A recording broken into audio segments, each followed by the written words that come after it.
A nationwide eviction moratorium is set to expire tomorrow after being extended multiple times. Some organizations are now preparing for a wave of people who will need help.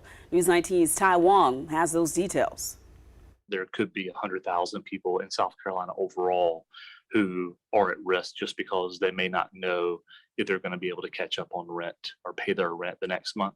Chris Winston is with SC Housing, an agency that provides housing assistance for residents who can't pay their rent due to the pandemic. He says the agency is working with around 10,000 South Carolinians to provide rent relief to landlords. This comes as the national eviction moratorium is set to expire on Saturday, July 31st. More than $2 million has gone out through our program to avoid these evictions. He says they help with up to 12 months of back payment as well as 3 extra monthly payments. There are income and residency qualifications in order to receive relief and proof of being impacted by the pandemic. It doesn't make any sense to catch people up on the 31st of the month if they're suddenly going to be behind on the 1st.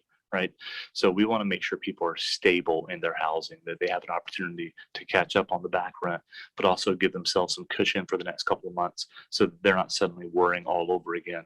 Donnie Suppley is the president of the United Way of Kershaw County. He says with the moratorium ending, they're preparing for a substantial increase in people needing help. Suppley says the United Way has secured federal and grant funding to help provide relief for those who can't pay rent. We're in a situation where we have prepared for folks who are going to be in need for help, and we're ready for it and going to take care of folks as we can. Suppley says sometimes they can't help people, but they try to work with residents on a broader scale to help get them back on their feet. Our desire is to find a way to help folks.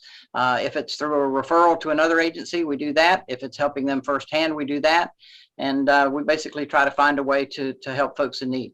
For more information on housing assistance, head to WLTX.com. Reporting in Columbia, Tai Wong, News 19 WLTX.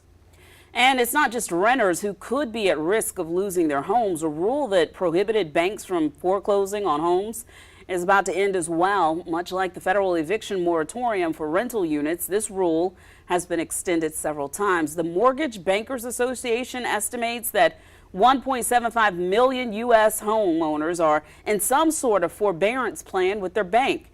That's roughly 3.5% of all homes in the U.S. The White House has announced that some payment reduction options will be available for some homeowners.